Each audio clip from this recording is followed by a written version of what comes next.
right, boys and girls, let's do some airway stuff. We are going to blast past basically everything anatomy, but do not be deceived. We've got, donut to be deceived, we've got some questions coming that are going to be like, hey, what is, on this image, what is A pointing to? And you'll have to know it's epiglottis, or it'll be, what is the narrowest portion of the adult airway, or what? Stuff we learned at A, right? An EMT. That's not A. Yep, you're in A now, there is no B, but yeah, we'll get there. Yeah. Just call it B. Just, dude, it's such a nightmare they don't call it B. Like, what a tragedy. So obviously and easily makes sense. So that involves things like the glottis. Basically, if they appear on these lists, you should be able to point to it on a picture and understand its purpose. Like if I said, what do that do? What would you say? Is that glottis is the foot trap? Uh-oh. Yeah, it's the thing that essentially prevents it from going down your air hole. What'll really catch you here are plurals. The pleural cavity, visceral pleura and parietal pleura. I remember visceral because viscera is what comes out, essentially. It's the organ part, that's what's on the lungs. Make sure you understand atelectasis, though we may not spend a bunch of time talking about it. What is surfactant's primary purpose? It's the structure of that alveoli. It is a, surfactant is a generic term, like I believe hand soap is a surfactant, but Sebastian? I was going to say, like, it keeps structural integrity in the alveoli. Yeah, in my mind, it's a type of liquid or mucus, or mucus is surely the wrong term, but it's essentially, it's lining the alveoli, and because of that, it's reducing surface tension, which allows them to stay open. And it's one of the biggest misconceptions about rails in general. They'll say, oh, crackles, that's the sound of the water and the bubbles. It's like, well, no, I think by definition, the crackles is the sound of the alveoli popping open, because if you have pulmonary edema, it washes out surfactant, which causes atelectasis, and so that crackles sound is the sound of them popping open. If I said, I'm going to put a marble in a slingshot, jam it right down into your mouth, that eventually gets stuck somewhere. If you're an adult, where do you suspect it might get stuck? Oh, right. Okay, just above that first. Somebody said it somewhere. Maybe nobody did. Glottic opening, vocal cords.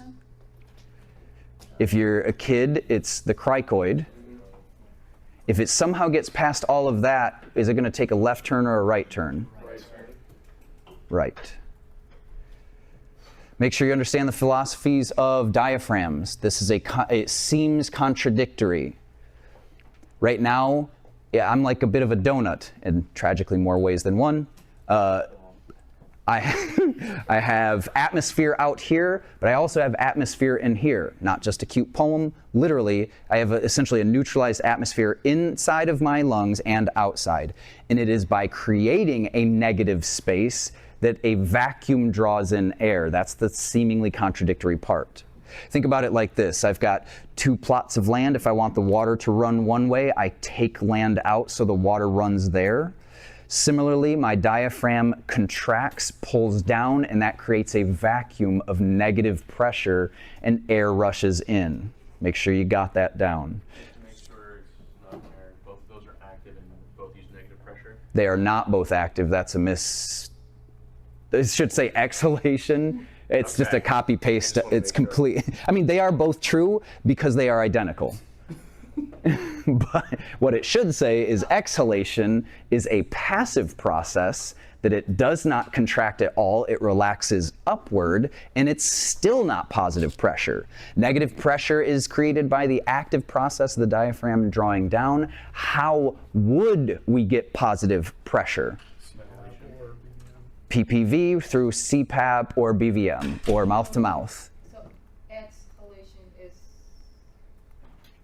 still negative pressure?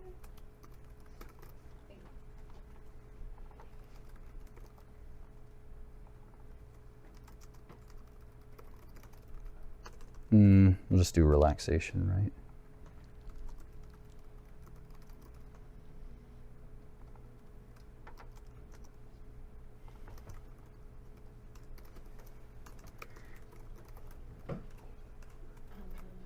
Okay, there we go.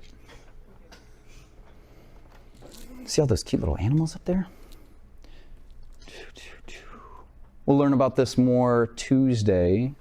Does anybody, give me a hand if you do, like as in raise it, don't clap at me. But if you can remember which one of these is more indicative of asthma or bronchospasm and which one of these is more indicative of pulmonary edema. If both of those presented with wheezing, which one, I got you, buddy, I got you.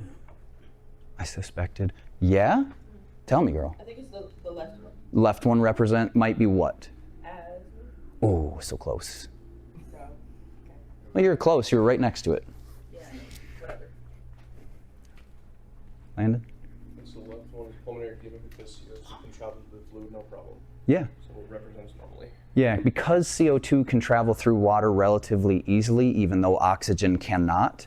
This, if both of these had wheezing, I would be more suspecting that this essentially was the pulmonary edema one.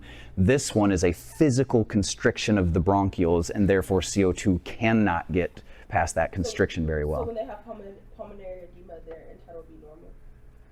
I wouldn't say normal. Go ahead. You're just saying the CO2 can like pass by better than it would. Yeah, the reason I'm not saying normal is that the number might be abnormal, but the shape might be relatively normal. Is this the capnography? Capnograph is the image, capnometry is the number. Okay. But they're largely used completely interchangeably. I'll help you through this one here. I think this is worth noting. Before we said brainstem, we're in AEMT, we're going to narrow it down a little bit more, right? So when I ask you the question, which of the following controls your respiration depth, you might have a question that says something like brainstem, medulla, or pons. One of those is right, one of those is worth points. Make sure you can narrow it down. What's the pons? It's just a part of the brainstem. That controls what? Rate, Breathing rate. ventilatory intervention, so ventilatory rate. That's okay. The phrenic nerve essentially exits through C3 and through C5, which keeps the what alive? Phrenic nerve alive is C3 through C5, which is ultimately innervating my diaphragm. Sure. Now, as a reference point, C7 is the base of your neck there. That's where if you put your hand on the back of your head and drag down, that first one it hits, that's your C7. It has nothing to do with the phrenic nerve, even though it falls underneath there. It's just a landmark for you. The reason I point that out is the amount of times in my career somebody is like, has an injury in this area, and they're like, I think that's like C3. And I'm like, it is definitely not, right? So if you can remember that C7 is that first big one there, you know that C3 and C5 are up here, and C1 is imperceptible by touch. It's way up there. You said C7. This, on your neck. Thoracic nerves are largely innervating your intercostals. Those are going to be T1 through T11. I remember this because T2 up near the jugular notch, essentially, and T10 as belly button. So this is roughly where your T10 is, and this up here just above your sternum is roughly where your T1 is. So if I ask you questions about people suffering trauma in their back, that'll be your big reference points. If C7 is right here and T1 is give or take right here, T2, and T10 is right here. Admittedly, I often forget the T2. I just remember the belly button because it's super cute. And then I remember C7, and that's about it. That kind of helps get you in the ballpark. What you don't want is a fellow that got hit right here on the back and call it lumbar, or midway through the thoracic. Now, admittedly, we don't have those kind of questions just yet because we haven't gotten through ortho or trauma, but they're coming.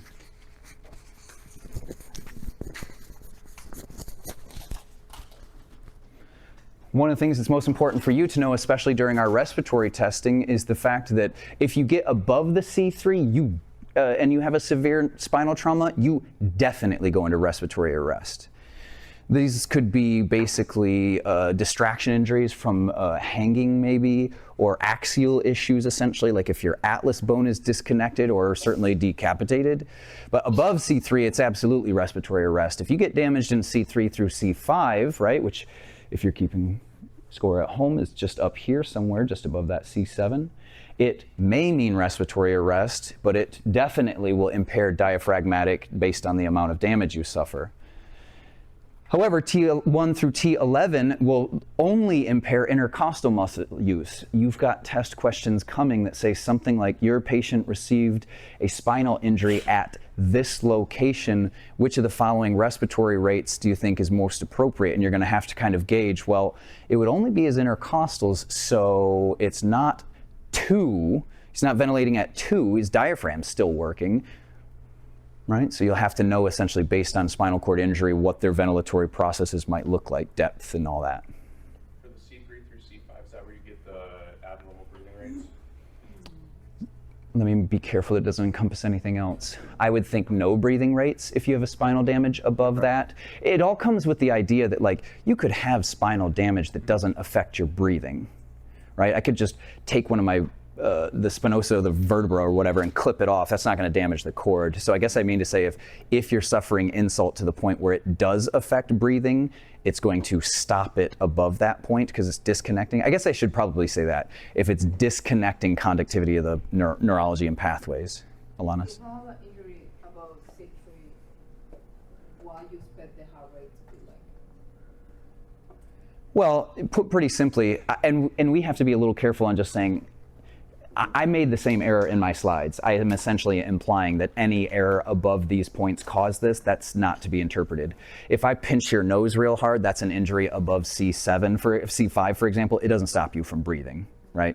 So I probably need to be a little more specific there. But to answer your question, which is why would a spinal injury so bad that maybe stopped me from breathing or whatever the case is, why would it cause bradycardia? And the short answer is because our sympathetic nervous system channels down the spinal cord and our parasympathetic does not. So if you clip the highway for the sympathetic nervous system and the spinal cord, then only the parasympathetic is taking over, which means your brain centers are essentially not able to affect your heart rate. Only your parasympathetic nerve, the vagus nerve, is. And I'd be a little careful about bradycardia. It usually just means not tachycardia, but make sure we understand cellular respiration and just respiration in general. You got questions coming like, hey, you're exchanging gas across the alveolar wall. Is that external, internal, or cellular? These kind of questions, right? Cellular respiration, often referred to as metabolism, is the cells breathing. That's the gas exchanging into the cells. This could be your liver, this could be your heart, it could be your muscles. It's really where gas is exchanging across the wall and combining with sugar to make ATP ultimately. Does anybody remember the waste product here? If sugar and oxygen, say it again. Woo, you hear that? It's a single man over there. You hear that? Single man. Carbon dioxide. Do you remember the other one? It's water, right? I think single. I don't know. Just put them on blast. CO2 in the blood plus water, essentially, will form to make carbonic acid. Now, you kind of already know that. In EMT, we largely talked about if you hold your breath, does CO2 build up or go down? If you hold your breath, CO2 goes up, and we largely just said, boom, that means acid. And you're like, cool, CO2 is an acid. And it's like, well, not technically. There's another step in there that turns it into carbonic acid. We'll spend a chunk of today talking about it. Why do we take a breath? To get out CO2. Our breathing response essentially is the signal being sent as our, what are they called? Chemoreceptors are detecting changes in pH, instigating us to breathe. Essentially, when the pH starts to drop, we are becoming acidic, right? You remember from your homework, dropping acid? Homework I wish you wouldn't do. Okie doke. CO2, right? If CO2 goes up, our carbonic acid increases, which lowers my pH. We'll talk about it later, how they move opposite one another. You got to know these ventilation terms. My hope is that you are very, very comfortably associating things with tidal volume at this point, that you perhaps even are comfortable with minute volume, and so really we're just learning some of the other terms, but I think my fancy-dancy MS Paint work can get you through it. Now, tidal volume is ultimately your casual breath in or out. I don't make the distinction on a test on whether or not it's in and out, but you should know that it's one or the other. It's just you sitting there, chilling, taking in breath. On average, that's around 500 milliliters of air for adults. Your minute volume is your respiratory rate times your tidal volume. Hopefully this is a refresher. Dead space, not just the coolest game in the whole world,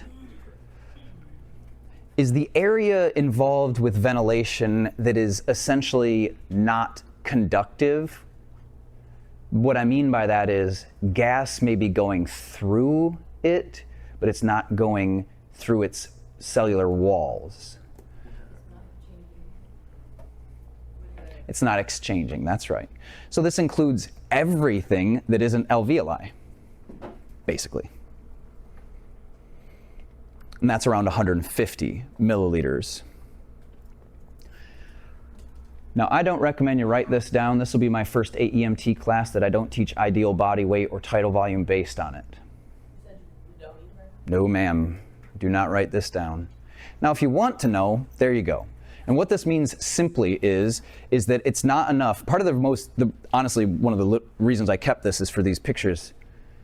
I think we think sometimes because somebody has a larger body, that might mean that they have larger muscles, and that can be true. It might mean when somebody's larger than us that they have more adipose tissue, and that can be true as well. What is not often the case is that they are bigger and therefore somehow they have a greater lung capacity. If you think about it, most of what makes us bigger than one another is our tissue built on our skeleton, not the stuff on the inside getting bigger. Right? And so what that means is here's my fella at whatever pounds, and he downs, 2 Mountain Dews every day because he's a big gamer fuel kind of guy, and then eventually he gets to a different size, but his lung capacity has not changed, asterisk. If anything, it might be less, because the extra added weight is pressing down now on his thoracic cavity. So when we talk about the average 500 milliliters of tidal volume, that's good enough for me, and I imagine it's good enough for you. Where it becomes particularly important is when we're trying to set up ventilations, automated vents for people. If I put a 4'6" guy at 500 milliliters, it is very likely too much for him. And over the course of several days, that could be problematic. As long as you're giving princess breaths, I don't think you need to care about it. Alanis? As a B, you do vents. We do vents? Yeah, just because I didn't teach you it didn't mean I should have. Yeah.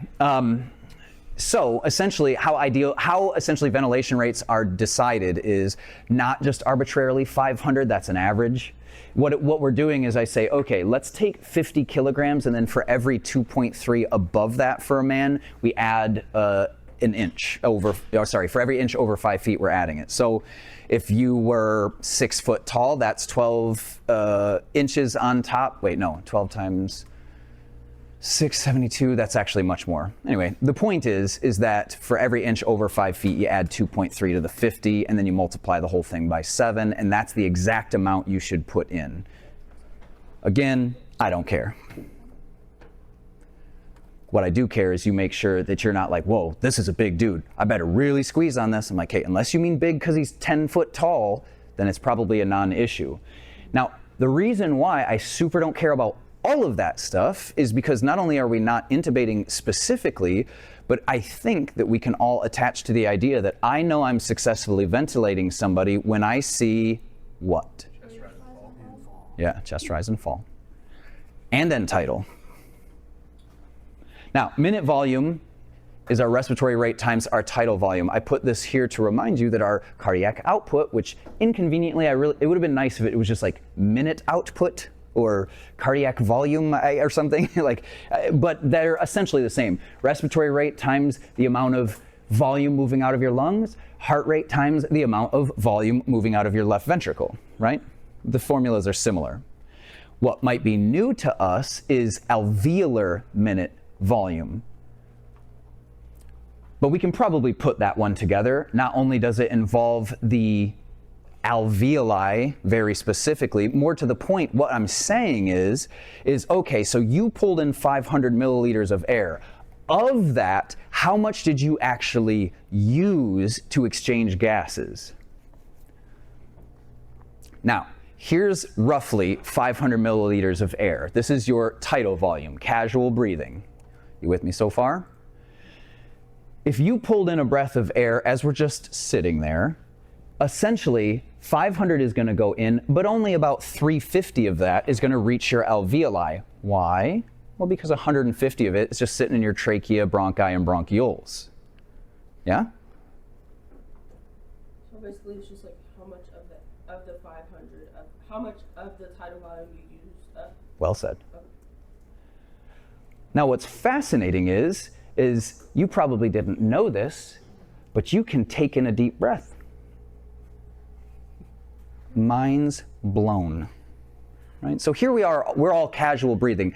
Now, what I'm not about to tell you is to take in a deep breath in, then out. I am not saying that. What I'm saying is take in a deep breath and then just let it out. You ready? 1, 2, 3. Okay? Some of you are a little new to that, but that's all right. Mostly what I'm saying here is what we just enacted was our inspiratory reserve. If you're casually just sitting here, you know, one knuckle deep in a right nostril, just letting air come in and out of your body and just letting learning wash over you like a monsoon's wash, right? Anyways, if you were to say, I'm now going to try to keep inhaling as far as I can past that, on average, that's an additional 3 liters of air. Okay? Okay, pumpkin? So the inspiratory reserve is just like you take a deep breath, like basically. Yes, ma'am. Great. Now do this. We're casually breathing together, looking at the same moon. Let's all take in a deep breath and then just casually let it out. Now breathe out again. Okay, that last bit there that you had to force, that was your expiratory reserve. What I guess I'm saying is that in total, your vital capacity, I'm telling you to BVM people at 500 milliliters with low breath, but what you can actually take in volume is about 4,700 milliliters for an adult male, give or take. Does that surprise anybody?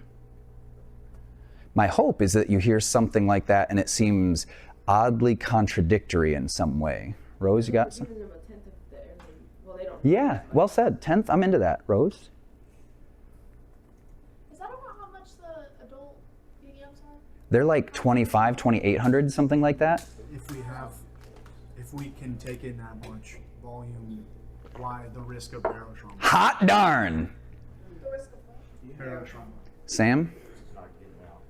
Because it's not getting out? That's a reasonable thought. Sebastian? Yeah. Good. I'm glad. You beat me to the punch.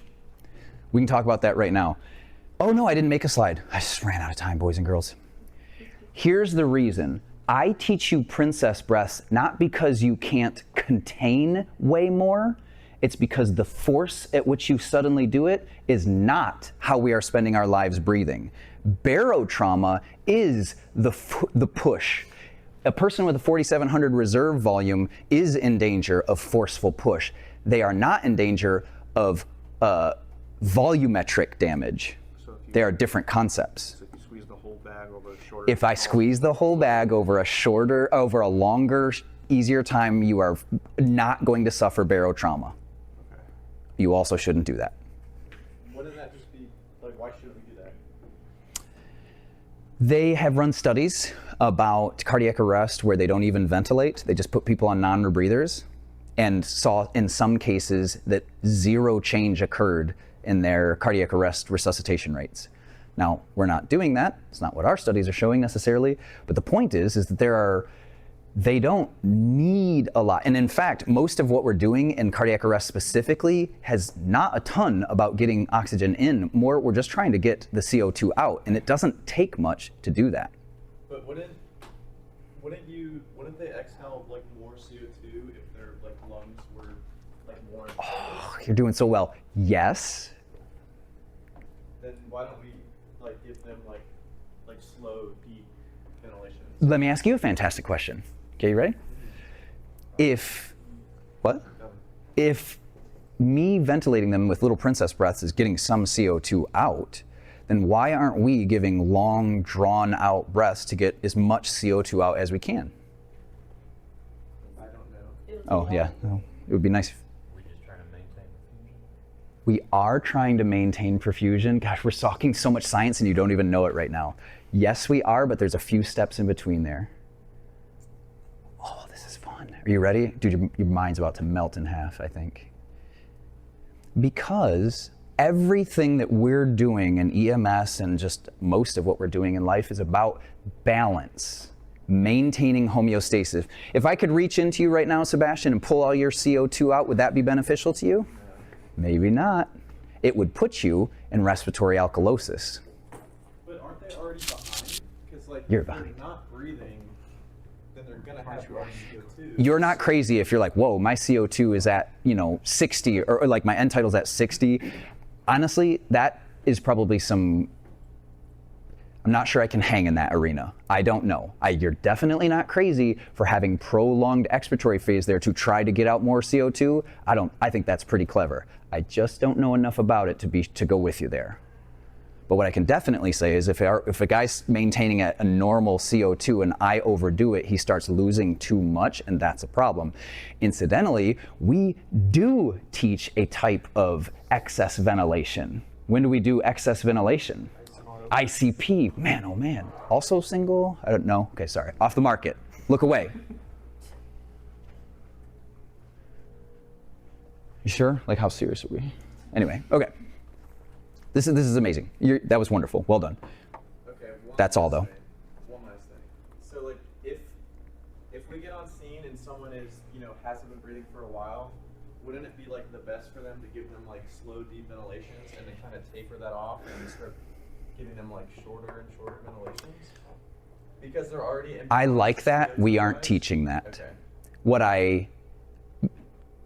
What I am sure of is that if I am starting a line while my AEMT partner is ventilating my intubation, and I just say, hey buddy, just watch the numbers, just between 35 and 45, and he's like, okay, I gotcha. I finish the line, I grab a thing, and I look over there and it's at 55, I'm gonna be like, hey, go ahead and speed it up a little bit. What I'm not saying is increase the depth, I'm increasing the rate. Now, my guess is due to barotrauma and science, and maybe we all know the answer, but I don't. And so to answer your question, I'd say, well, we aren't teaching people to hyperventilate or increase ventilation if CO2 is high directly as like first line treatment, but I absolutely will adjust according to it to drive it down. Does that help? Okay. I think that's probably the best I can do without researching it further. Now, one of the points about, if you might say, well, if I've got all this extra space, why on earth, like why do I even have an expiratory reserve, right?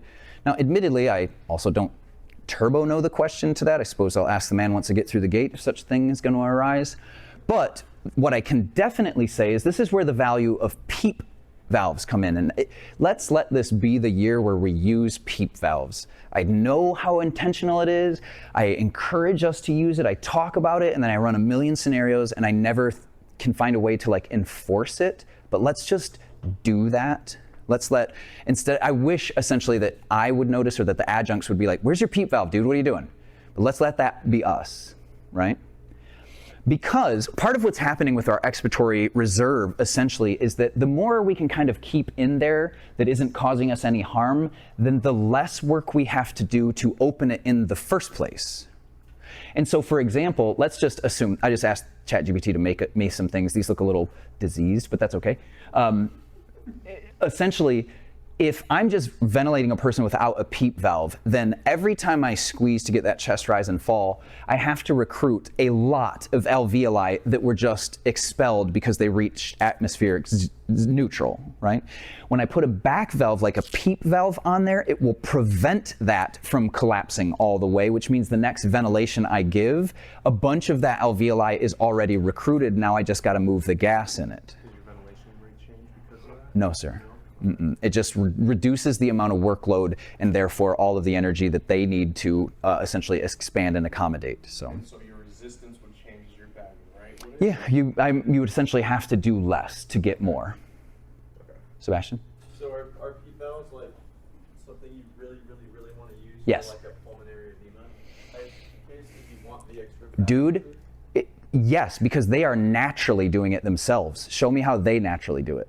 I don't know. No? Does anybody know how a pulmonary edema patient will be naturally trying to expand? You gotta show me though. Don't say it. You gotta. You gotta. Oh. They are creating their own PEEP valve. It's just like, if Sam, if I do this, will my arm get stronger? Yeah. If I, what you say, somewhat?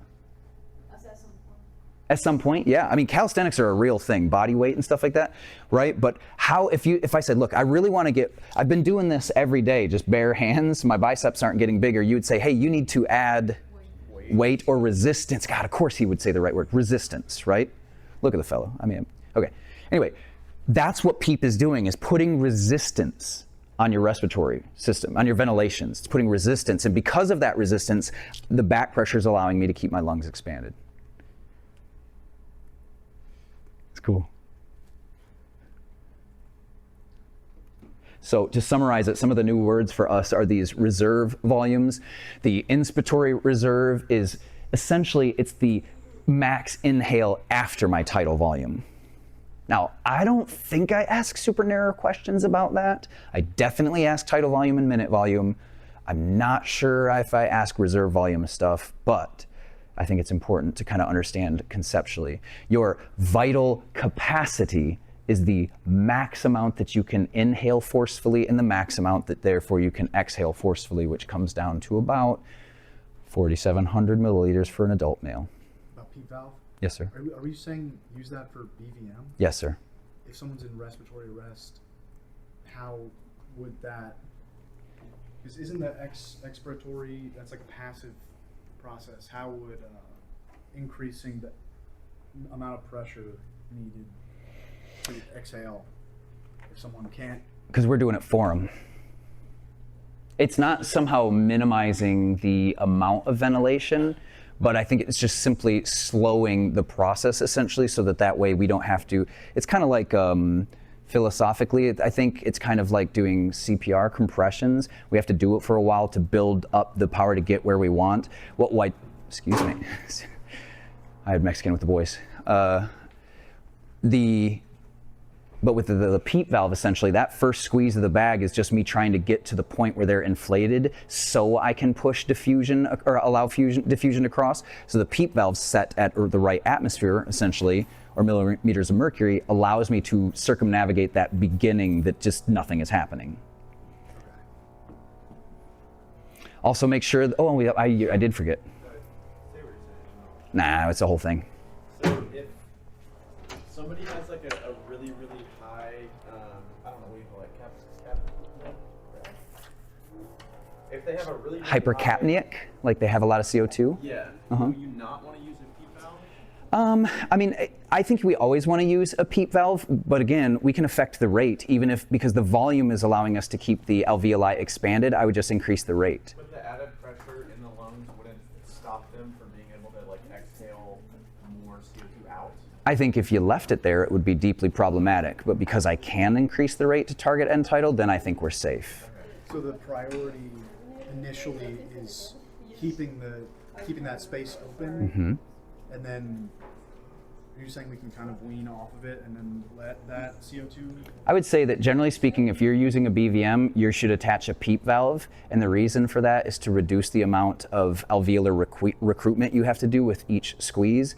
And if you said, yeah, but by doing that I'm increasing intrathoracic pressure and somehow minimizing the exchange, I'd say you would if you didn't adjust your rate appropriately. That is possible.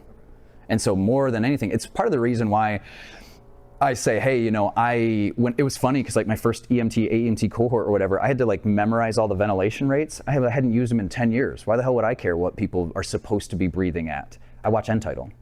Like, as it goes up, I titrate it essentially. You say we use PEEP for reduce what? I want to write that. Like Mhm. literally in the words. By using a PEEP valve, we do not need to recruit as many alveoli Essentially, a simpler way to say it is if I don't use a PEEP valve, my lungs deflate.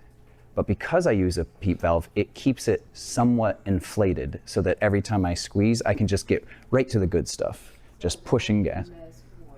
Less work. Which, not for me, it's not that hard to squeeze a bag a little bit more or a little faster. It's mostly for them, less recruitment for them. Atmospheric air is where I was going to go, Sebastian. Just make sure you know that the vast majority of the air you breathe is not oxygen. Make sure you know that the oxygen that you use is actually pretty minimal. If we breathe in about 21% oxygen, how much comes when I breathe out? 17-ish percent, right? About 4% or so. Which means if I'm giving mouth to mouth, am I giving oxygen? Yes. Yes, you are. How much? About 17%. Which is why there are some cases where it's not too crazy to put a nasal cannula on yourself and then perform mouth to mouth. Because you're increasing your SpO2 essentially and the oxygen. Anyway. Where'd you get 17? Or use a BVM. That's my recommendation. Where'd you get 17? Because your body uses 4%. How do we do with the nitrogen? It just in and out freely. That's when you had referenced earlier about the bends, and I was like, no, it's nitrogen necrosis. It's because as that 70 or so percent, 75 or so just flows in and out because of the laws of physics and gas association, it doesn't go out, it diffuses into you. It goes past your little feel-good spots in your brain and makes you wander to find great Cthulhu. Now, make sure that you know external respiration, which is synonymous with pulmonary respiration. I've always kind of just associated it as the external environment. This means that oxygen going through your alveoli into your blood is external. What is CO2 leaving your blood going into your alveoli called? External. External, well done. Internal is when that oxygen goes to your blood and exchanges across the cell wall. No, I think I did that to you. Wait, is that? Can you repeat that for me? Sure.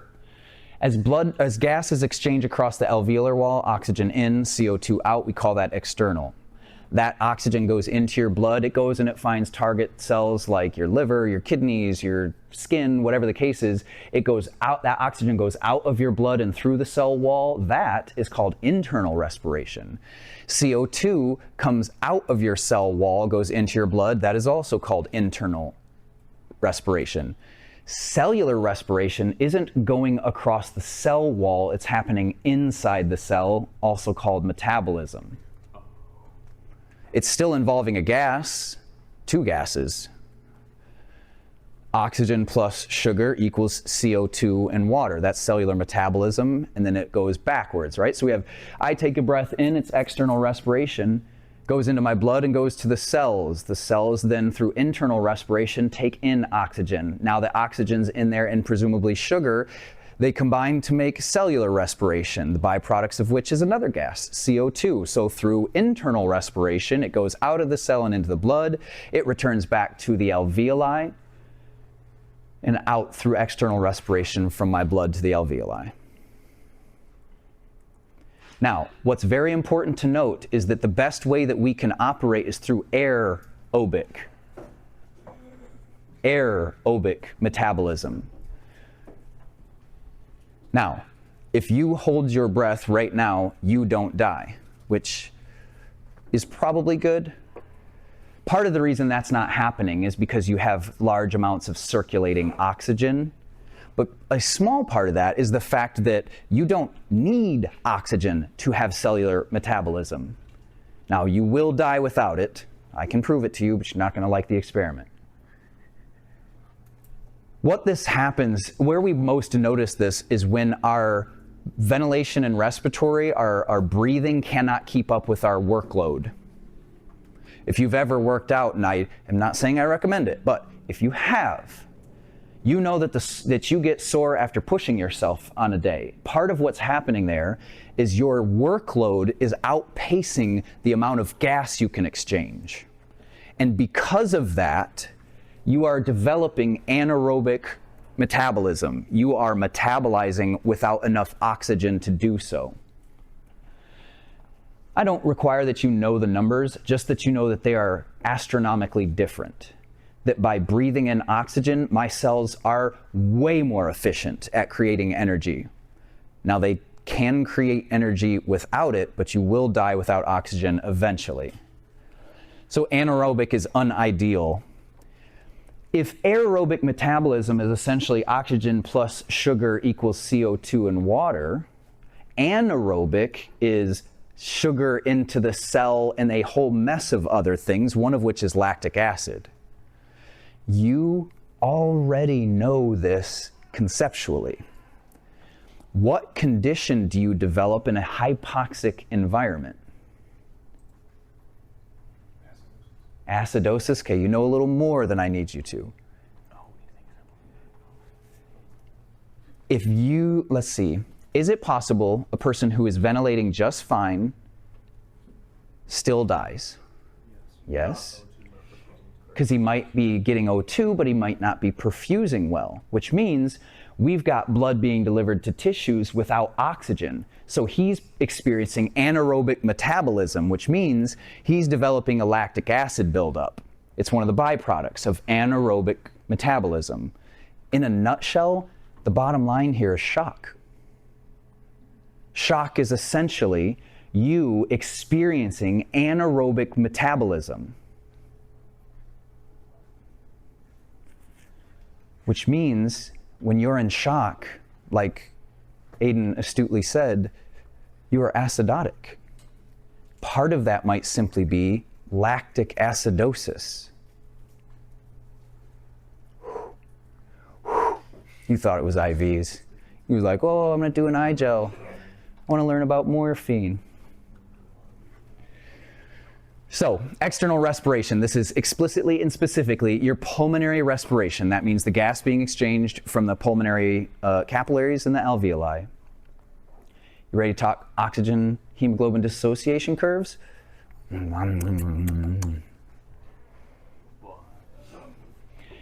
All right. Your hemoglobin are like sponges.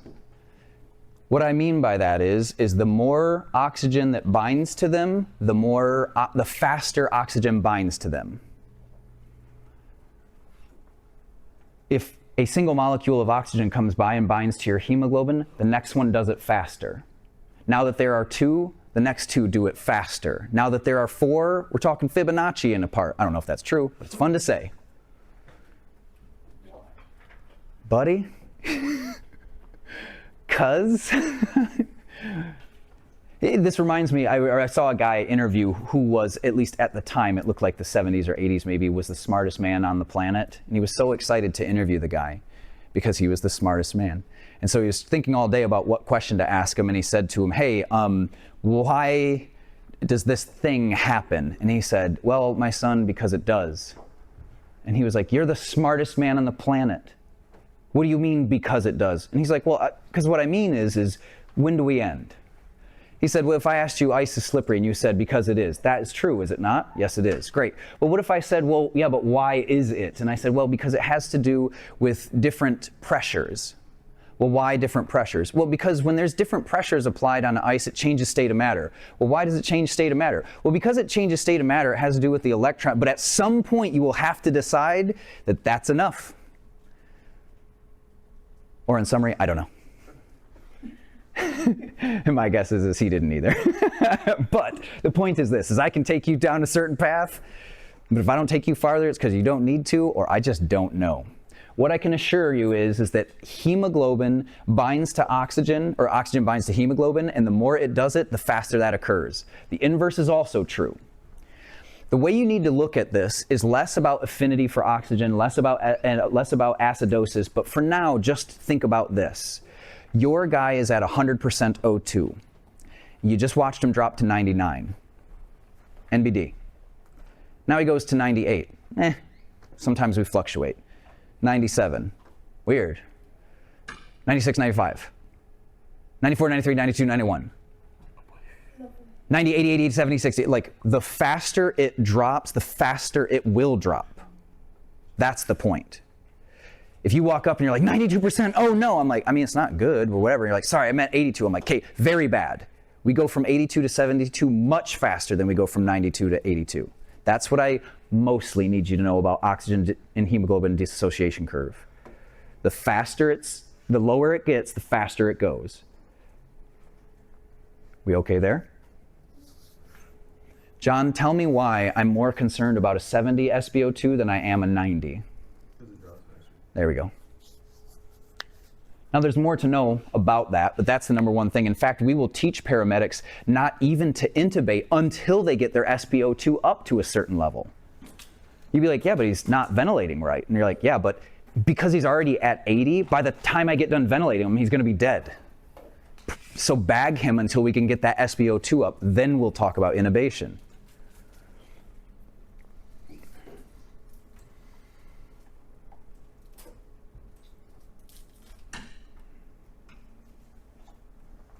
Okay. Yes, ma'am. I have a question for the one that you were putting on before. Yeah. So, would that be better to read with the with like an end title versus a pulse ox since it takes longer for it to read? The answer to your question is no, but I think the question you're getting at might be, is end title a more reliable and valuable determinant of a person's situation and stability, to which I'd say yes, but it is not specifically in reference to their SpO2 or how the hemoglobin is associating. It can imply that based on the fact that it's healthy, but we can't really know that until we do SpO2. So part of this is to say, we know that we shouldn't just always trust the SpO2. We should go for, ventilating and oxygenating as appropriate based on the patient's situation. As we learn end tidal, we'll start to value that even more, but we shouldn't dismiss SpO2. It can still afford us some valuable information. Alanis? For scenarios myself, do you want us to get an entire every single patient or to the respiratory patient? I think, because there's it depends. I think if you put every patient on end tidal, you will almost never be wrong. There's a time that you can be wrong with entire. It depends. Okay. If you reach for end tidal on a guy that should have got aspirin first, that's wrong. If you said, yeah, but because it's aspirin and I think he's having a heart attack and he's experiencing cardiogenic shock from the heart attack, I think end tidal is important to determine his perfusion. I'm like, okay, that's right, but it's not to be done before aspirin. Mostly what I need you to know from all of this stuff is two things. Number one, the lower SpO2 is, the faster it drops. That's the number one thing I'm trying to get across to you.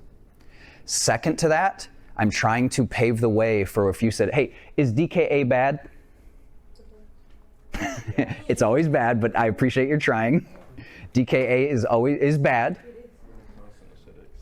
Sure. Why? The body's trying to balance something inside.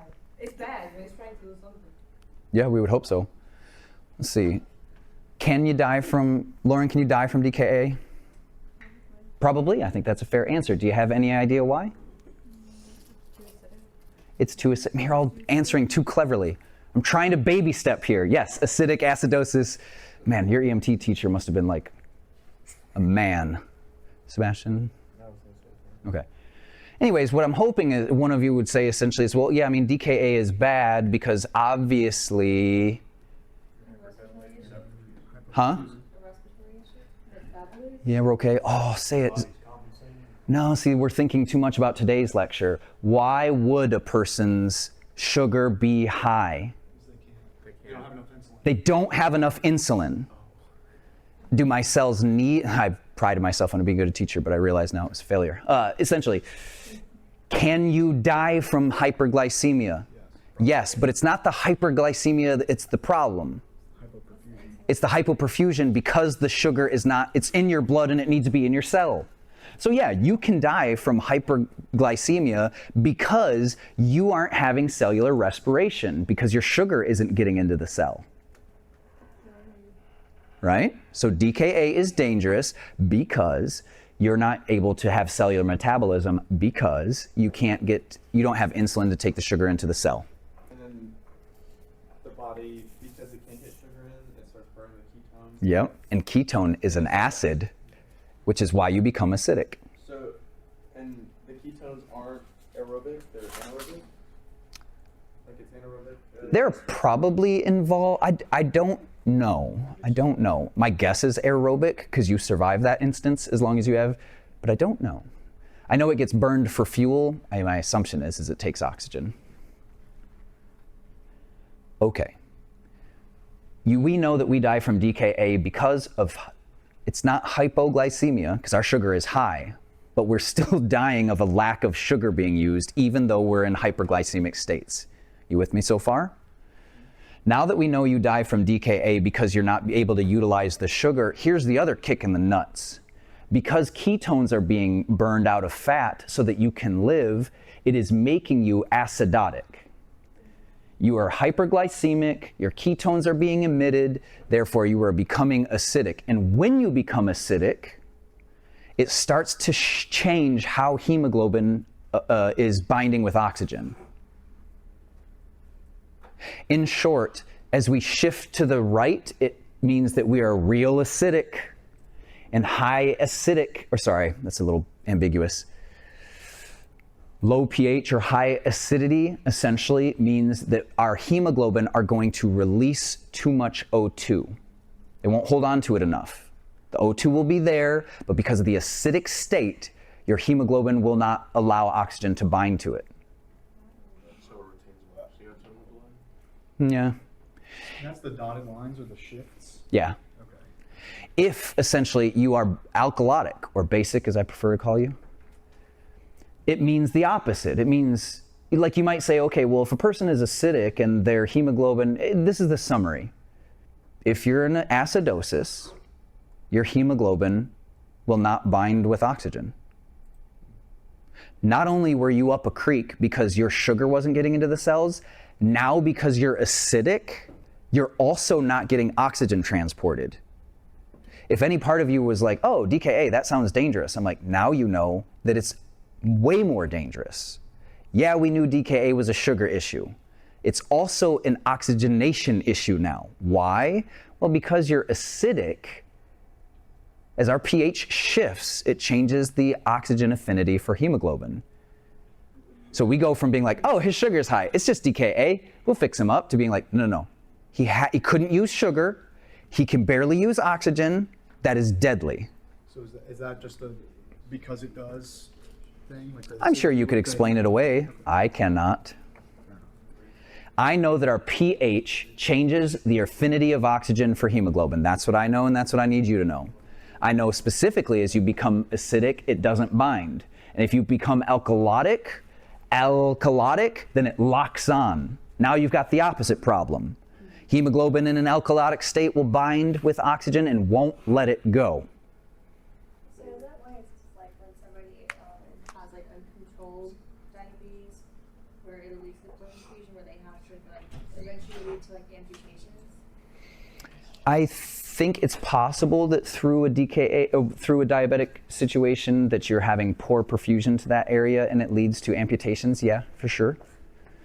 Yeah, that you will get oxygen. Yeah, they have, what happens often is that if they are chronically hyperglycemic due to diabetes, they exist often in an acidic state, and it destroys your peripheral nervous system and vasculature. And so your outside tiny parts get destroyed. It's why your eyes break down and your kidneys break down, because stuff gets real tiny in there. And long story short, what I'm trying to get across to you is I know you knew what DKA was. Now I'm trying to tell you it's worse than you thought. That's what I'm trying to tell you. That the solution to DKA is not just, hey, wait, let's go ahead and get some insulin in there, bub. Like, no. Oxygen might be appropriate for that person. Because you know that an acidic state means that whatever oxygen they have in there isn't binding very well. So, all things in moderation. We need to talk about blood gases, acid blood base.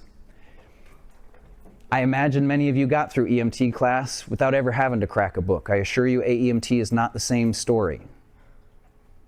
I will do my best to highlight a lot of these concepts, but you're going to have to look for more info, right?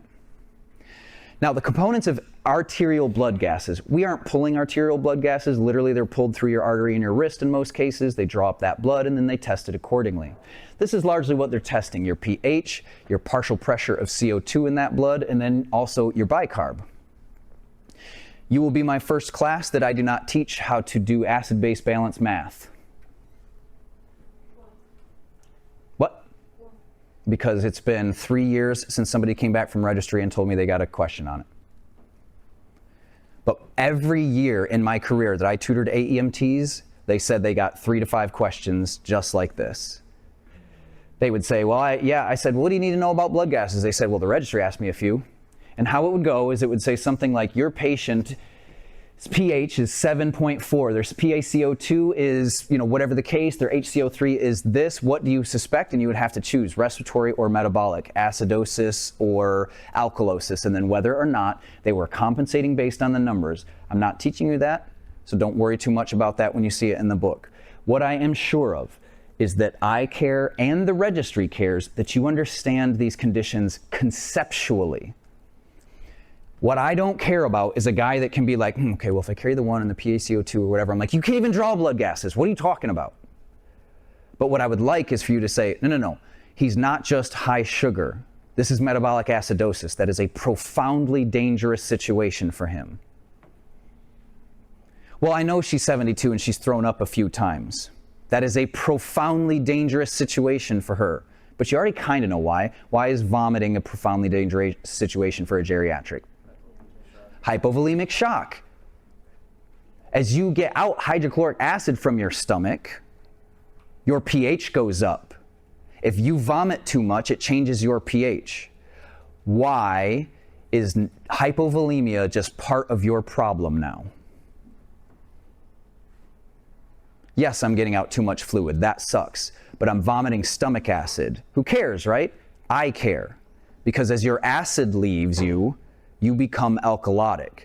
And as you become alkalotic, I shift to the left of hemoglobin dissociation, which means as I become alkalotic and shift to the left, oxygen locks onto my hemoglobin.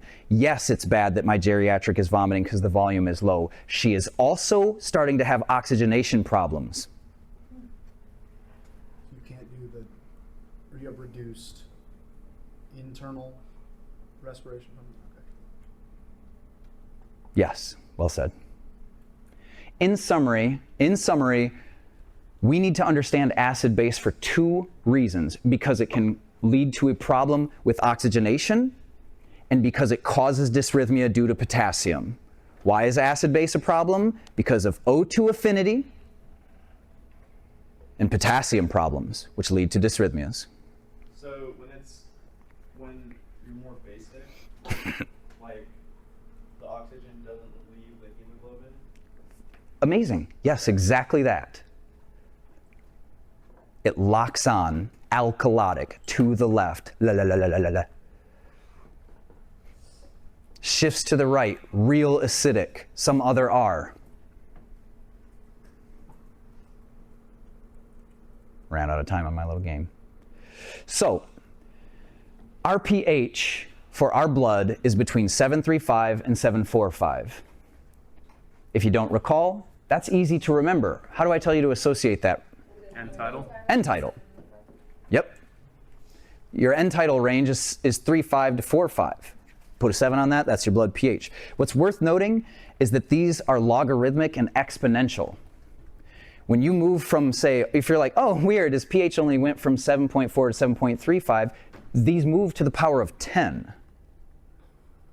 They're not just an integer away. I mean, incidentally, they are an integer away, but those are profound. Not that we would determine essentially what a person's pH is in the field, but my hope is that by understanding that changing pH has dramatic effects on our oxygen affinity and how potassium is used, that we are starting to be like, man, is giving saline dangerous because it's acidic?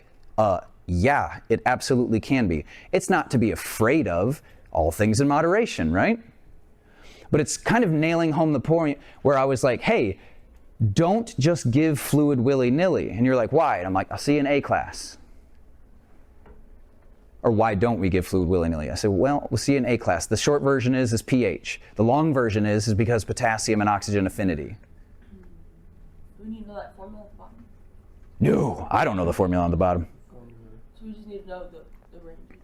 I just wanted you to know that the shift of 7 to 6 is huge. Right. Because I think what happens is people look at the numbers and be like, oh, 745 to 735, no big deal. I'm like, no, that's a decent span. Now, we define acid by a million different ways, but one of the ones that we'll talk about most is that hydrogen ions. If you have more hydrogen ions, we will describe that as an acid. If you said, what does acid mean, Mr. Fearon? I'd say, it's the stuff that comes out and tastes funny from oranges or whatever. And you're like, yeah, but can you be more specific? I say, I can. It's the hydrogen ions that are accumulating that make a thing more acidic. That's how we define it. Now, the reason I care that you know that is because part of the way that your body handles too much hydrogen ions is by forcing it into your red blood cells.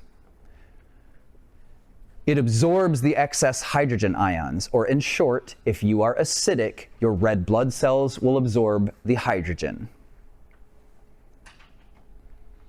The problem with that, give me 1 second to finish the point. The problem with that is it pushes out potassium.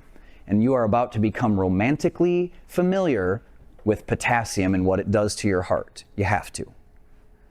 If you're acidic, too many or too few circulating hydrogen ions? Too many. We have too much hydrogen ions. Pam, what does your body do with hydrogen ions if there's too many? You do become acidic, but how does your body try to correct this? What does it do with those ions? Sebastian? It puts them in the red blood cell. And when it does that, what does it eject? Potassium, which suddenly means you are hyperkalemic. Why does that say No clue. the curve thing? Is that in relation to that? It is. Alanis, I think. Go ahead. Yeah. I do remember we have a component that combined with the, so if we have too many ions on that one, the body's supposed to use HCl to like bind together. HCO3. Yeah, I think so too. bind together. Where we get these, like how we get. It's part of the lecture. I'll get you there. Oh, okay. Sebastian? So if there's too much hydrogen, it ejects the potassium. Yes, sir. And that means you're hyperkalemic? Yes. We define your state of kalemia by your intravascular potassium. So, hold on. So hyperkalemic means there's more potassium in the blood. But Yes. It's ejecting it from the blood. Cells. Okay. Your blood is not just red blood cells. It's plasma, leukocytes, all kinds of stuff. So it's floating around that. Okay. When the potassium is ejected into the blood, how quickly or how high of a risk are you into going into a dysrhythmia? High. Very. Quick, I can't say. Okay. I don't know the speed, but it is dangerous. Put very simply, and this is how I remember this, these are EKG presentations, admittedly not in your scope to interpret, but conceptually you must know them. The top one is VFib, the bottom one is VTAC. Hyperkalemia causes VFib, hypokalemia causes VTAC. Can one lead to the other? Can they both do this? Yeah, but if I had to say 9 times out of 10 which is which, hyperkalemia leads to VFib and hypokalemia leads to VTAC. Both are potentially arrest rhythms. This one always is. This is always cardiac arrest. This is the one that the AED can't determine whether or not they're in an arrest. It will shock both of these each time. VTAC is the reason you check for a pulse before you put on an AED, because if it sees this, it shocks it, and we're okay with that. It should always look like that unless it's artifact. If it sees this, we're not so sure if it should shock it. We need to check for a pulse first, but it'll try either time. I might just be a little confused, but would somebody with like a pacemaker possibly have, not possibly, but like most likely, I guess, having their history, I guess just like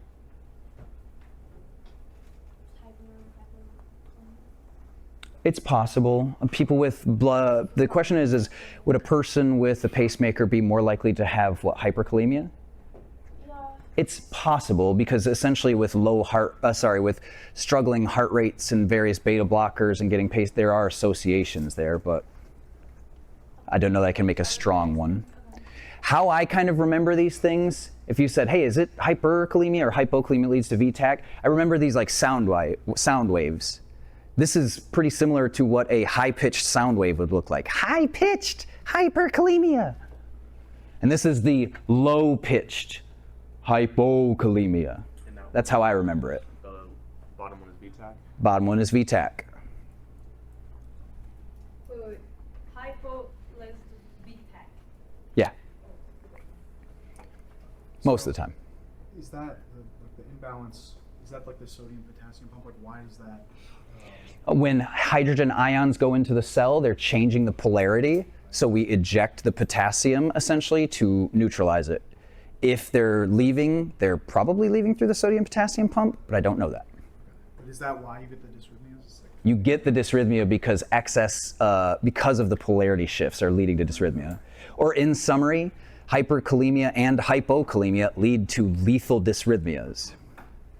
Does someone with a pacemaker, are they like immune to potassium changes at that point because they have something that's generating electrical impulse? They are not, because pacemakers often go specifically in the atria and innervating the sinoatrial node, whereas VFib has specifically to do with the ventricles and would definitely overpower the situation. Okay. How do they fix the RBR? Sorry, SVT. With adenosine. Oh, nice. Yeah. So, we balance our pH specific. The summary of what we just said is that if you are acidic or alkalotic, you are not oxygenating very well, or at least you're not having internal respiration. Because if you're acidic or alkalotic, we are either having too much binding of the hemoglobin or too little. If it's too little, it's not being transported. If it's too much, then it's not being exported. Additionally, some of the causes of acidity and alkalinity is that it changes the way potassium builds up or doesn't. So if you said, or if somebody said, hey, I was in AEMT class, or I know you're in AEMT class, why do I care at all about acid-base? So stupid. You'd say, well, because it changes the way oxygen binds and it changes the way your potassium shifts. And potassium shift will put you into VTAC or VFib. That's why I care. It matters. Now, our body will balance our pH through one of two systems, the respiratory or the metabolic. The respiratory is fast. If your body denotes that there is a substantial change in pH, that you're acidic, it will increase your respiratory rate.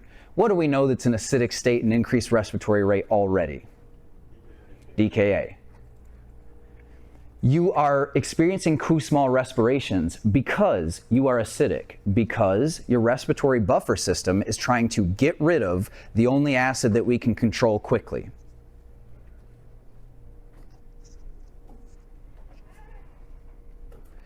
Essentially, CO2 expelled through the lungs creates an acid. It creates carbonic acid.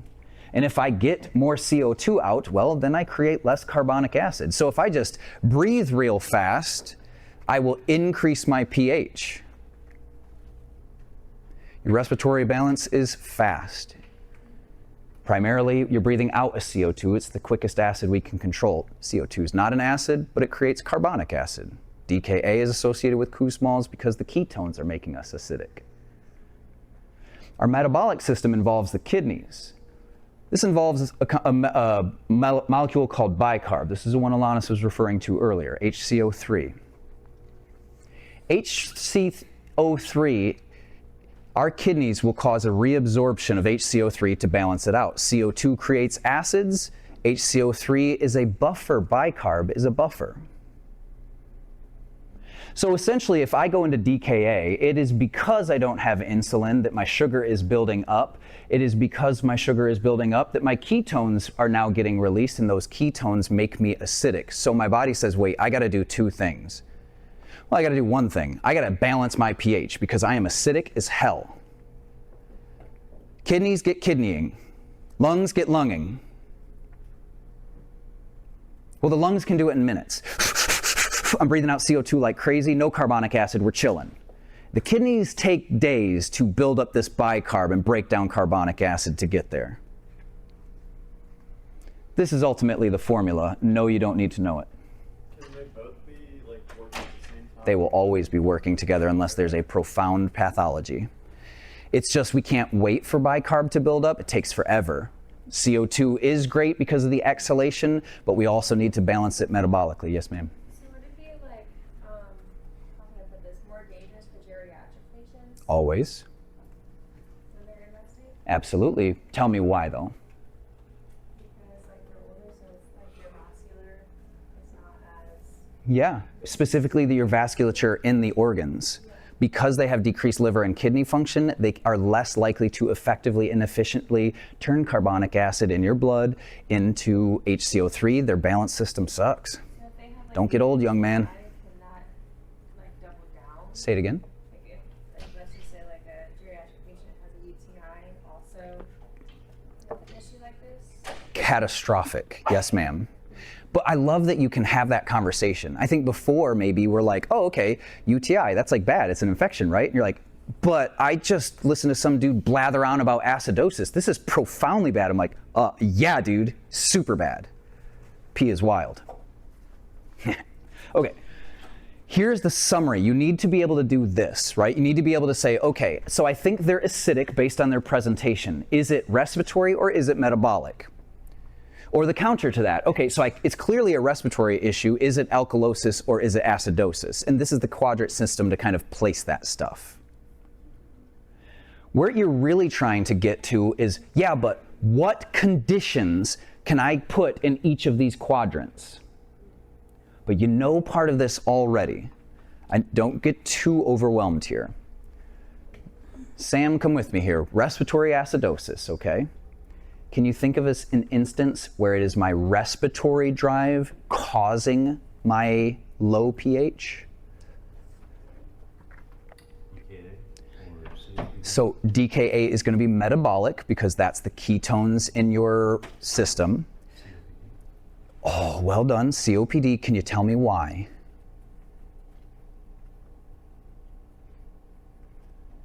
I'll get them there.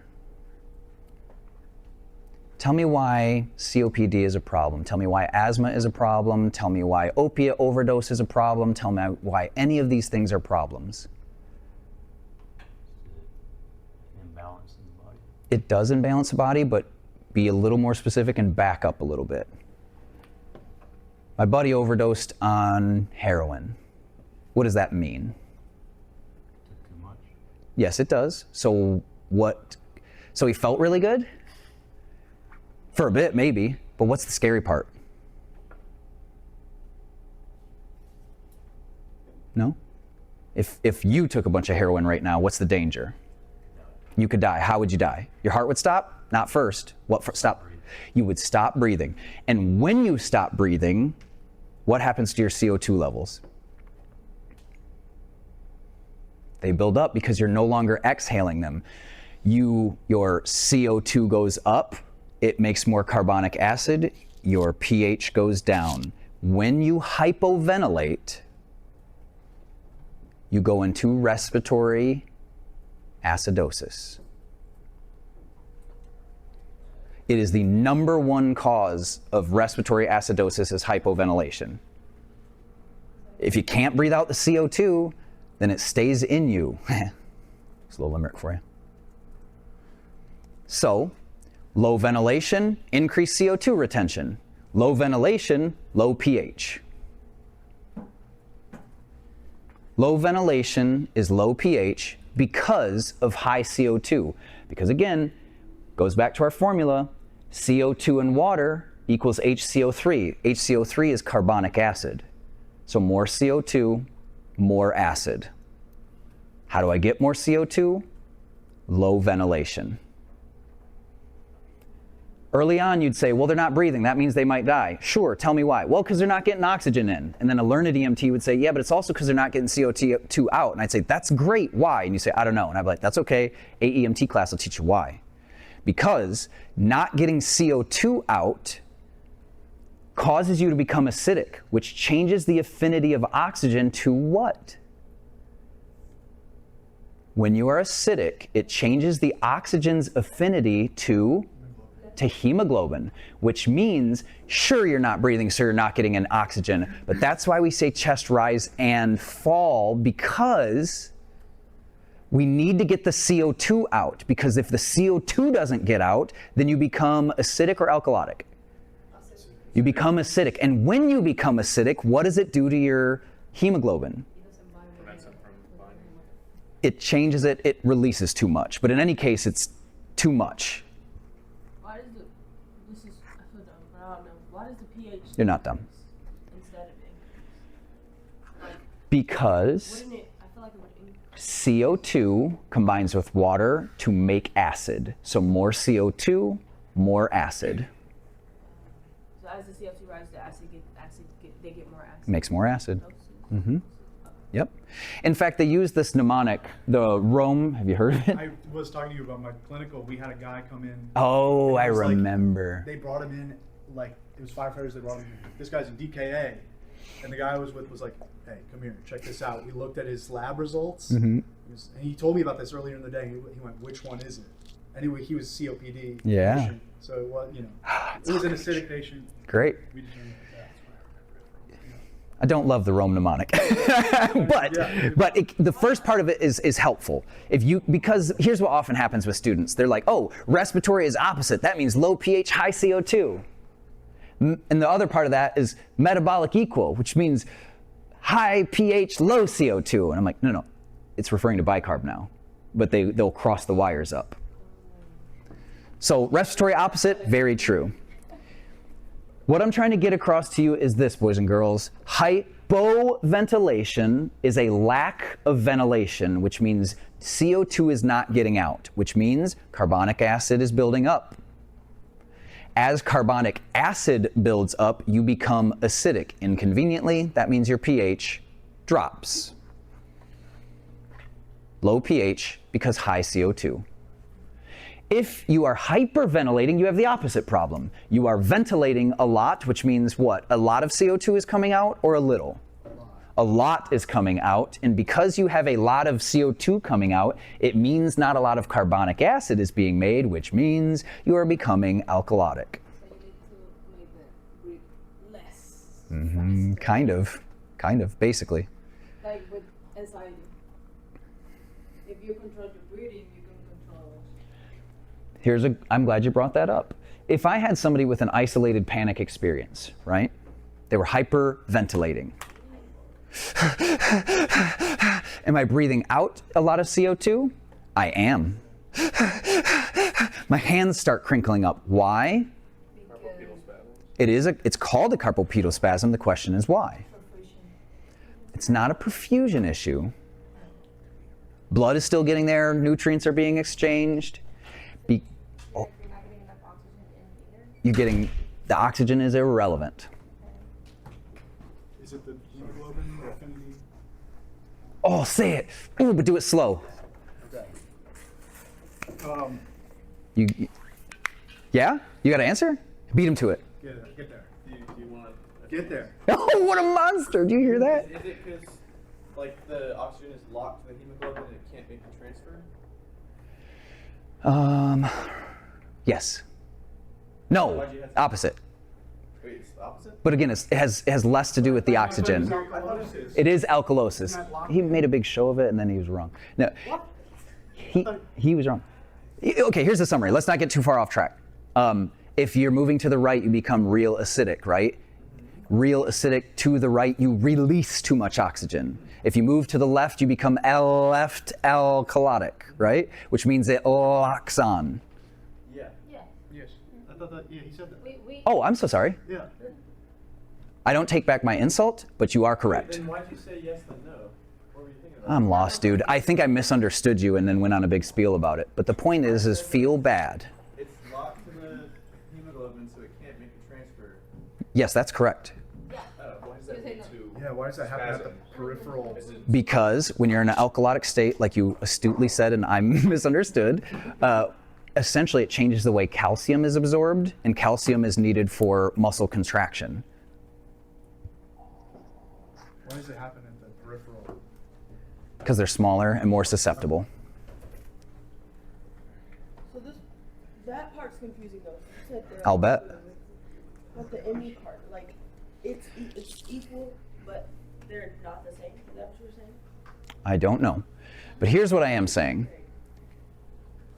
Hypoventilation leads to too much CO2.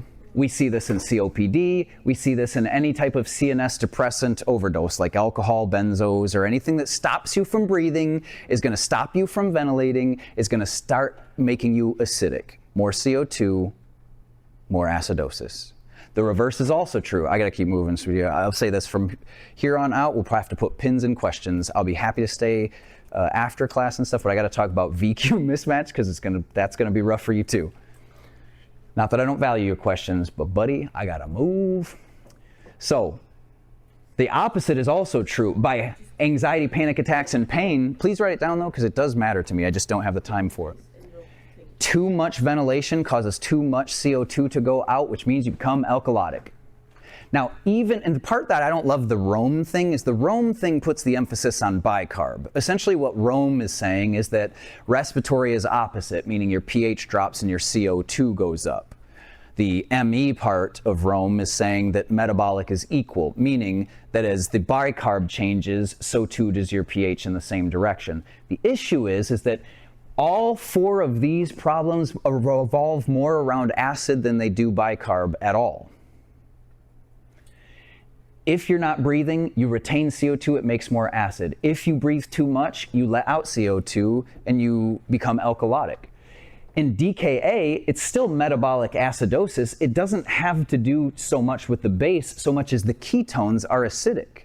You're in metabolic acidosis because of the ketones. That's what puts you in that state.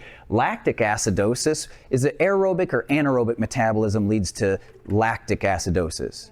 Anaerobic. Good job. In renal failure, it can cause that because essentially that's part of the way bicarb isn't made in the kidneys, but it reabsorbs bicarb to keep the balance appropriate. And so if your kidneys don't work, or if you're geriatric and the function is decreased, then you can't balance your bicarb as well. It's true that severe diarrhea means when you diarrhea, you're releasing a ton of bicarb, but that's not usually what's causing these metabolic acidosis issues. Usually it's shock. We're going to see that a lot more than somebody diarrheaing to death, but it's possible. The point is that even though all of these are different quadrants from different things, they mostly revolve around, but what's the acid doing? What's the acid that caused this? That's usually what's happening. And the reason for that, in part, is because the base, the bicarb that is essentially processed and reabsorbed through the kidneys, is a long process. They can't balance it out fast enough. You can pull the poop chute pretty hard and let it all go, but your kidneys won't be able to reabsorb fast enough and you will become metabolic acidosis. So here we have metabolic alkalosis. Now, because again, you're vomiting up an acid, as the acid leaves your body, it raises your pH. You become alkalotic. Diuretics will do it too, because diuretics are medications that make you pee. And when you pee, you lose a lot of things out of your body. Write it down, Sebastian. Write it down. In summary, shock is bad. DKA is bad. Hypoventilation is bad. With me so far? Yes. Truth be told, despite how you feel, you're fine then. If you know those things are bad, you're all right. What I want you to know is that they're worse than you ever imagined. Before, I hope, we knew that DKA was a problem because you couldn't cellular metabolize, because you didn't have sugar in the cell.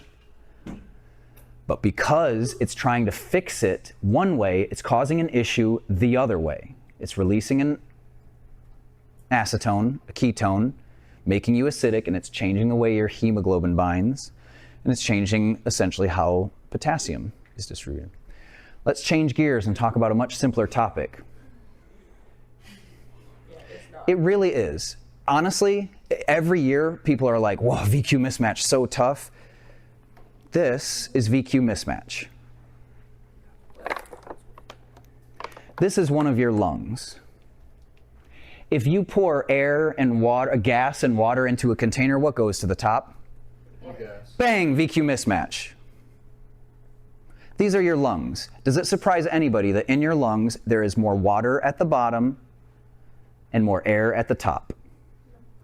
VQ mismatch. At the top part of your lungs, there is more air than blood. Even though you have alveoli that are down like this, bronchioles that terminate in alveoli, they're also up like this, not a gang sign, right? Well, these alveoli up here are not perfusing very well, but they're ventilating amazing. And these alveoli down here are perfusing amazing, but they're not ventilating very well. Why? Because all your blood is settling to the bottom. That's how gravity works. So we all exist a bit in a state of the top part of our lungs, called zone 1, has a lot more ventilation. We call it a high ventilation ratio. In the middle here, where we're kind of starting to balance out, we have essentially a moderate ventilation to perfusion ratio. And down here, we have a low ventilation perfusion ratio because we've got way more perfusion than we do ventilation. You with me so far? VQ mismatch. I really don't have much more to say on it, except for the pathology. Right? Here's our lungs. More air at the top, more blood at the bottom. Now, be careful. This is referencing it like your lungs are full of blood. That's not what I'm trying to imply. All of your alveoli have capillaries wrapped around it. The blood is settling in those pulmonary capillaries lower than they are higher.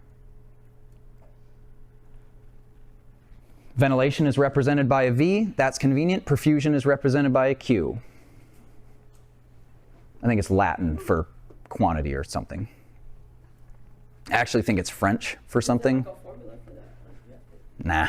I mean, there is, but I don't care that you know it. What I care that you know are basically two things. That we all exist in a state of VQ ratios. Where is my VQ ratio highest? At the highest part. Where is my VQ ratio lowest? At the lowest, right? The problem is when I have something shifting that ratio, we refer to it as VQ mismatch. Well, I'm glad you asked, my dear. If we essentially have a ventilation problem shifting our VQ ratio, that might be bronchospasm. Why would a bronchospasm cause a ventilation perfusion mismatch? It's constricting our ventilation process. Our blood is moving just fine, but suddenly I'm not ventilating well. I have a VQ mismatch. What's a condition that might cause me to breathe just fine, but I'm not perfusing well? Pulmonary embolism. Candy for the lady. Here's a situation where oxygen is moving in and out of my lungs just fine, but the blood is not moving through my lungs just fine because of an obstruction. BAMO, VQ mismatch. But put simply, VQ ratio is just talking about how gases and fluids settle in a container.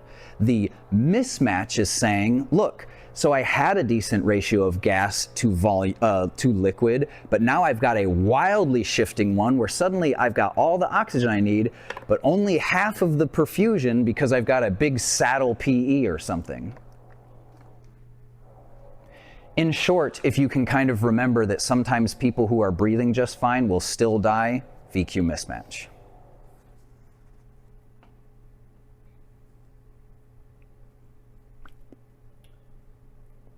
Know your lung sounds. In short, what I did in kind of constructing or working through this was I just went page by page and said, how can I say the most important thing about every concept in this chapter? Which means you should read chapter 11, look for stuff I mentioned and know that stuff first, for sure. As a reminder, we didn't talk a ton about anatomy and actually only fundamentally about physiology, but again, if it appears in chapter 11, I expect that you'll understand it.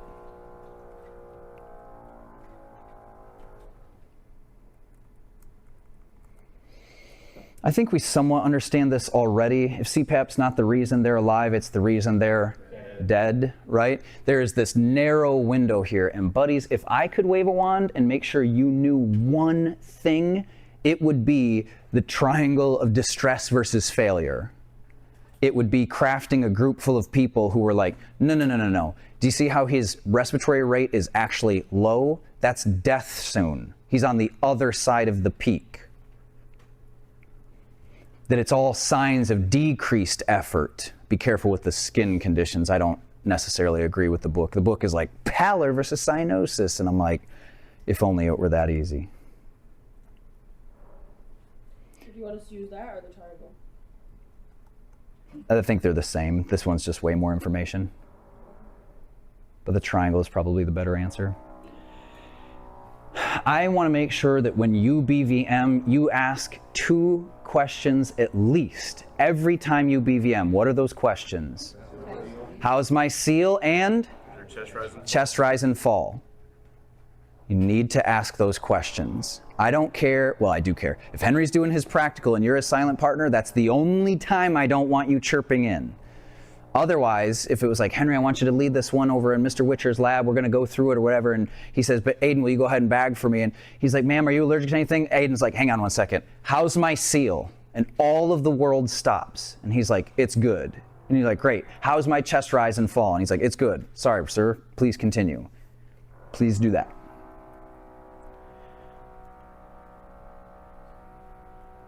Make sure that you know your indications, contraindications for CPAP, considering it's an EMT skill we hit relatively hard. I'm just going to blow by this stuff. It starts at 5, it goes up to 10. Technically, you can go higher than that, but it'll start blowing the O2 tubes off the wall. 5 to 10 is essentially our dosing. You can hook albuterol and Atrovent to it. If you follow the chart in the bag, basically you're just adding 7 liters of oxygen to the whole thing. But you can. Make sure you understand contraindications. I don't know why I have a picture here of tamponade. I guess increased intrathoracic pressure, I guess, is ultimately why. Am I too old that no one knows what Barney is? Anybody never heard of Barney? Even you do? You came from a different planet. That doesn't mean we don't have TV. What the fuck? No, I'm saying, what the fudge? And I'm saying, okay, if you know it as well, then we're okay. I hated Barney growing up. That was what little kids did, and I was like 8. So, Barney is bad. Big Bird is good, partly because he's a G, and also because it's yellow. What these colorimetric devices are the poor man's end title. If you attach a colorimetric device to something, it will turn yellow if it detects CO2. They start purple. How would I know that my eye gel is working successfully? Well, if I hook a colorimetric device to it, what color will it turn? Yellow. Yellow. Why? Because it's good as it's detecting the CO2. Because Big Bird's a G, that's why. You can also have various other devices like this one. Your esophagus doesn't have, your gastric system doesn't have a ton of air in it. Your lungs do, you're probably not surprised to hear. Which means essentially if I intubate as a medic, squeeze this ball and put it on the end of an end tidal, or sorry, the end of an ET tube, if it's in the lungs, it will inflate because there's air in the lungs. If this ET tube is in your gastric system, it will stay deflated because there's no air to fill it. All I mean to say is it wouldn't surprise me you get some registry question that asks you not about end tidal, but colorimetric, or I think they're called dead space balls. I'm not sure. Is it saying that we have a syringe on it? It's supposed to like flay? Not the eye gel. Since we have a whole lab around our extraglottic devices, I'm going to completely skip over that, but I will expect essentially by the time we go into testing that you're very familiar with it. Eye gel is our primary device. It requires very little brain effort. We don't have to inflate any cuffs. We just got to size it up based on the packaging. We don't do a head tilt chin lift or a modified jaw thrust. We do a tongue jaw lift to apply it. I'll show you, right? If you tip your, no, I'm just kidding. Essentially, we're just grabbing their jaw and their tongue and lifting their head up and then inserting an eye gel. Now, you can do it without that. I didn't know about that maneuver for a lot of my career. I would recommend you not do that if it's a C-spine precaution, but that is the ideal way. You grab their tongue and their jaw, you lift it out of the way, and then you jam that down there. And this eye gel is meant to sit. We don't need to know the king and all that stuff, right? I want you to know they exist. I want you to know they exist. This eye gel is going to go down and stick itself in your esophagus. Why is that a good thing? Blocking the air from going to the stomach. Gastric system. That's right. And so now all the air I put in, is an eye gel better than an OPA? Yes. Why? It's going straight into the. It's preventing gastric insufflation, which causes aspiration, which causes insufflation of the gastric system, increase intrathecal. So hear me when I say, if your patient can take an OPA, they can take an eye gel. As you go up and you're like, whoa, he's not breathing well, and your buddy slips in an OPA, you should be thinking, oh, that could be an eye gel, and that's way better. The only instance that changes is if you think you're about to do a reversal agent and regret having an eye gel in him. What 2 instances would you imagine are easily reversible and maybe don't need an eye gel? Opiate and? Huh? Low blood sugar. Right? Give a little dextrose IV, comes right around. He's gonna be like, hey, what's that? Right? Or I don't know, maybe he's used to it. Like, because he got a bunch of eye gels. Okay.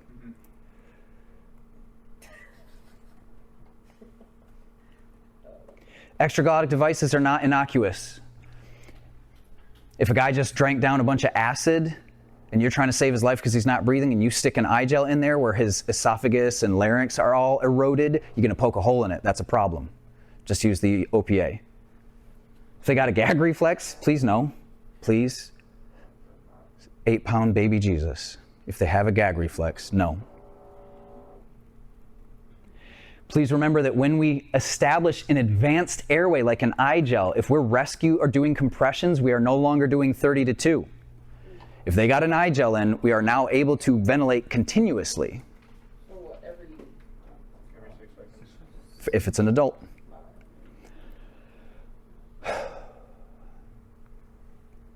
Give me 5. Give me 5. There's more. You could quit, I suppose. Oh, it says that. Hi. What's up? We had a hug on the mic.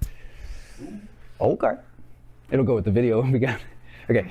So this is a stoma. This is a hole cut in the throat. People might get that for any number of reasons, like they might get part of their larynx removed because they had a stroke and too many secretions go down. They might have a hole cut in their throat because they're in a coma and they're on long-term stay. Maybe they told a joke to their wife that didn't go over as well as they thought. She decided to remind him and cut a big hole in his throat. I don't know. Now, in any case, a stoma is not ideal. The stoma bypasses your turbinates, and if you remember, your turbinates are great, both for snackies and also for humidifying and filtering out your air. When you bypass your turbinates, you develop something we colloquially call lung butter, which, do you know what GAC is? Yeah? Big Nickelodeon fans? Okay. GAC is this, what I'm saying is sometimes the goop that comes out of this stuff is so thick you gotta cut it with your teeth. You just chunk. Yeah, of course. It is maybe the grossest thing I've ever seen in my life. I think everybody in EMS, or most people, have kind of a thing. Some people it's blood, cuts, poop, pee. Mine is lung butter. Buddy, it does it to me. I will throw up on a patient's chest. I'll go back to work, but boy, oh boy, the smell, the consistency, it's just like, oh, yuck. I gotta keep moving. Is it quick? Yeah, I thought we couldn't suction. AEMTs can. EMTs cannot suction this. AEMTs can. We can do deep suction through this or even ET tube. Now, sometimes in that stoma, they will place tracheostomy, which is better. It should be known that it involves, there's like 9 ITs. I don't know if you're keeping track at home, but essentially it's got a cuff here that gets inflated. What that means is if your patient has a bypassed larynx, their mouth is just an extended esophagus. It's not a breathing device anymore. So you hook the BVM on there? Yeah. Very sweet. They have this outer cannula. They've got the balloon and a cuff. They've got what's called an obturator, which is important for you to know. Why do you think I care that you know what an obturator is, even though it's not in your scope to use it? Registry. Allegedly. Now, the reason why I wanted to quickly reference what's called a Passi-Muri valve is that some of these people, we don't know if they got a full or partial laryngectomy. We don't know if they just completely chopped it out or if they cut out a piece of it so they still kind of move air. This Passi-Muri valve is essentially what happens if you've ever seen somebody with a tracheostomy put their finger over it and start talking. Because this valve prevents backflow of air. They're not breathing through it. They can push air out of it. What that means is they cannot have an inflated cuff and a Passi-Muri valve. This is preventing airflow through the center of it. The cuff is preventing airflow around it. That would make a tracheostomy a foreign body airway object. So people with a tracheostomy with a valve on the end of it probably do not have an inflated cuff, or else they couldn't breathe. That valve will prevent that. What I mostly want you to know about these things is that you are to, if you've got a patient that's hypoventilatory, you are likely attaching it to the tracheostomy, throwing away the BVM mask and attaching it to the tracheostomy, or using like a pediatric BVM mask over the stoma itself. But in any case, we are going to ventilate right through the tracheostomy or the stoma. If it's not a tracheostomy and it's just the stoma, the hole, and your ventilation isn't getting chest rise and fall, you need to block their mouth and their nose, because that air might be going both directions in that case. If I walk up to a tracheostomy and I go to ventilate him and he's got no chest rise and fall, I'm thinking one of two things. Either he has a mucus plug from he lung butter, or his cuff is deflated and every time I ventilate, it's going out his mouth as well. So put pretty simply, if I walk up and this guy's got a tracheostomy and he's hypoventilatory, I'm going to attach a BVM and give it a squeeze. No chest rise and fall. I'm going to cover his mouth and nose and give it a squeeze again. No chest rise and fall. Hey, get me the suction. We got to break this thing up. Here's what I prefer. Or ideally, and the steps of it would be, you get soft suction catheter, French catheter. You take a tracheostomy and you spray 2 milliliters or so of saline in there to lube her up. Then you throw in that soft suction catheter to try to break up the mucus plug. You'll hit the carina and they'll do this. If they're awake, they'll go. So essentially, you're just threading in that thing, the soft catheter, until you can't. Then you're turning on the suction and pulling it out. Now, I gotta be honest. I don't know what the book says about how often you should do that. I'm telling you that if you do that once and it doesn't fix your problem, then you take the whole thing out. If you consider that this is like the size of a tracheostomy and the French catheter is this thin, stupid thing, how many times of this, while he's hypoventilatory, essentially, am I trying before he stops, when all I need to do, really, is deflate that cuff with a little flush or something and rip the whole thing out gently. Easy. Just like any of your inflatable extraglottic devices, you put a syringe on here, you pull the air out, it deflates the cuff, and then you just take this whole thing and pull it out of him. What I'm sure of is that is not in your scope. Yeah, it makes sense. Still think you should do it. If you do that, you put your hand here and banging on them, like how? If you put your thumb over this, the only reason why ventilating their mouth is working is if that cuff is not inflated. When you take it out. You can't in your scope, so that will never be the right answer on the registry. But what I think the book probably wants you to do is deflate the cuff, plug this, and ventilate past it. That's what I think. I'm telling you should pull it. Just don't put it on the registry. You can deflate it, but you can't remove it. You can't insert it or exert it. Do you have the new That's it. Good luck, kids. do you have the new patient